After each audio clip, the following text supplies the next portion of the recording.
Hello friends, आज का जो टॉपिक है वो पढ़ाई से रिलेटेड नहीं है, लेकिन ये टॉपिक भी बहुत इंपॉर्टेंट है। ये जो टॉपिक है वो आपके एग्ज़ाम से रिलेटेड है। देखिए, बहुत सारे बच्चे जो है अपने इग्नू एग्ज़ाम्स जो एग्ज़ाम होते हैं उसके रिजल्ट से सेटिस्फाई नहीं हो पाते हैं।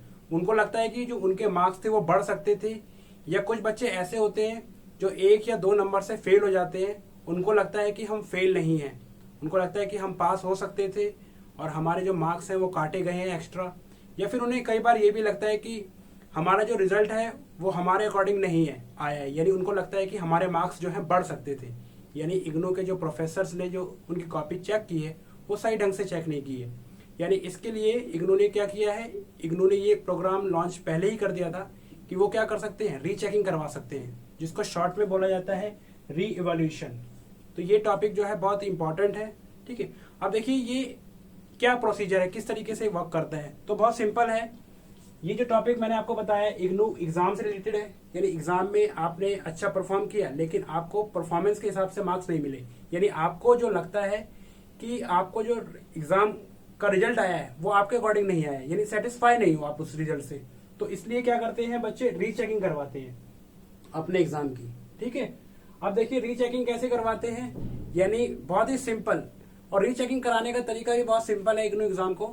यानी आप सिंपली अपने मोबाइल फोन से भी कर सकते हैं, या पीसी वगैरह या लैपटॉप वगैरह से भी कर सकते हैं, एंड्रॉयड फोन से भी कर सकते हैं। तो सिंपली आप को जो है गूगल पर टाइप करना होता है इग्नू रिवॉल्यूशन अप्लाई।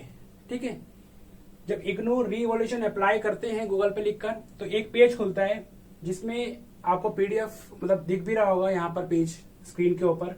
उस पेज में 3 चीजें शो हो रही होती हैं, एक एनरोलमेंट नंबर, एक होता है प्रोग्राम, और उसके बाद अप्लाई, यानी कौन सा प्रोग्राम है, यानी बीएससी है, बीए है या बीकॉम है। एनरोलमेंट नंबर जो है, उसके बाद अप्लाई करने के बाद फिर पर्सनल डिटेल आती है।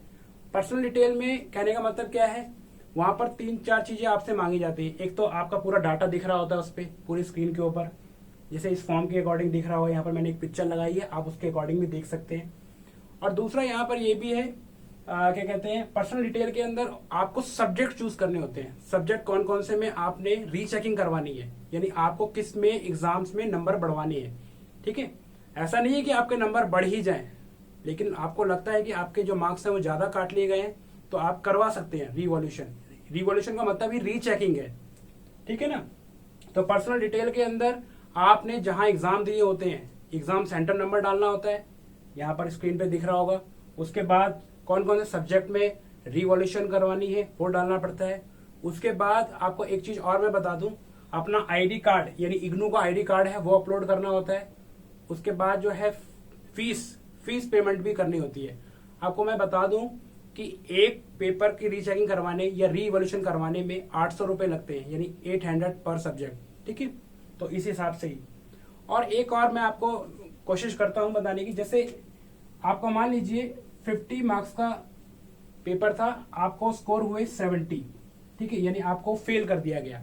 तो मेरे हिसाब से आपको यहां पर रिवॉल्यूशन करवा लेना चाहिए, क्योंकि रिवॉल्यूशन से क्या है कि वो 1 मार्क्स बढ़ा देते हैं और 18 वाला जो है पास होता है।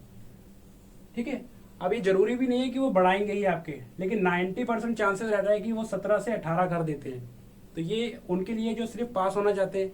और भी हैं, जैसे उनको लगता है कि उनके मार्क्स 50 में से 25 आए हैं, उनको लगता है कि नहीं ये हमारे मार्क्स थोड़े बढ़ सकते थे, तो वो रीचेकिंग करवा सकते हैं।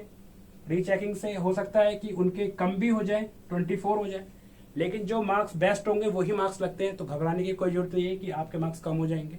ठीक है, तो मेरा पर्पज सिर्फ यही था कि मैं आपको बता सकूं कि रीचेकिंग किस तरीके से करवाते हैं।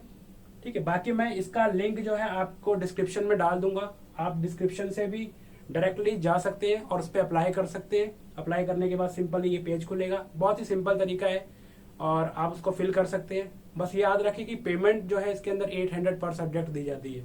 ठीक है, तो प्लीज एग्जाम, अच्छा एक और मैं आपको बता दूं, जैसे मान लीजिए आपका एग्जाम का रिजल्ट आ चुका है, तो रिजल्ट के 1 महीने के अंदर अंदर जो है आपको रिवॉल्यूशन अप्लाई करना होता है, यानी 1 महीना बीत जाने के बाद जो है आप रिवॉल्यूशन के लिए बिल्कुल अप्लाई नहीं कर सकते। जैसे मान लीजिए मैं आपको बता दूं, जैसे सपोज कीजिए मेरा कोई सब्जेक्ट है, जैसे मान लीजिए बीकॉम 131 मेरा सब्जेक्ट है, इसका रिजल्ट जो है मेरे पे शो हुआ इग्नू रिजल्ट में यानी मान लीजिए सपोज 26/3, ठीक है, 26/3/2022, जैसे मैं 2022 में वीडियो बना रहा हूँ। अब देखिए सपोज कीजिए मेरा रिजल्ट आया है 26/3 को और मैं रिवॉल्यूशन करवाना चाहता हूँ, तो मैं कब करा सकता हूँ? 26/4/2022, यानी पूरा का पूरा एक महीने पहले, यानी 26 से एक दिन पहले तक, यानी 25/4 तक जो है मैं रिवॉल्यूशन करवा सकता हूँ, ठीक है। तो यानी देख सकते हो यहाँ 26/3 था, यहाँ 25/4 है, यानी आपको पूरा एक महीना मिलता है रिवॉल्यूशन कराने के लिए। आई होप कि ये वीडियो जो है आपको पसंद आई होगी। इसमें मैंने बताने की कोशिश की है किस तरीके से आप अपने री एग्जाम की जो है रीचेकिंग करवा सकते हैं, ठीक है। अच्छा, आप एक चीज का बड़ा ध्यान रखना कि ईमेल आईडी जो है बहुत अच्छे से डालें, क्योंकि ईमेल आईडी पर ही आपकी जो आंसर स्क्रिप्ट होती है, जो आपने आंसर लिखे होंगे वहां पर, वो आपको मेल पे ही आती है, ठीक है। उस मेल पर आपको बताया जाता है, वो जो है इग्नू की तरफ से आ जाता है कि इसमें कहाँ कहाँ पर आपके मार्क्स काटे गए हैं, कहाँ कहाँ पर मार्क्स आपको दिए गए हैं, ठीक है। तो ये चीज बड़ा ध्यान रखना कि रिवॉल्यूशन की 800 रुपये फीस है और इसको बहुत सोच समझ कर ही डाले, मैंने आपको बता दिया।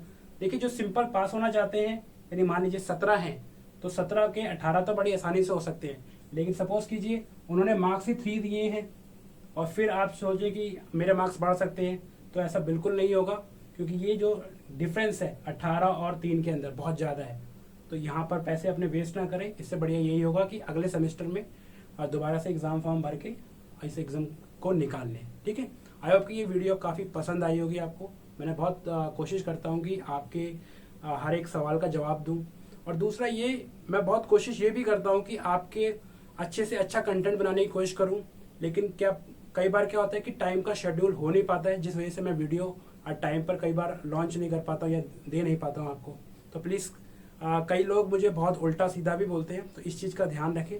मैं आपको बहुत अच्छे से कोशिश करता हूँ कि समझा पाऊँ हर एक चीज़, ठीक है। और कोई चीज़ अगर मिस रह जाती है तो आप मेरे से कमेंट के थ्रू भी पूछ सकते हैं, ठीक है। इसी के साथ मैं ये वीडियो कंप्लीट करता हूँ। Thank you.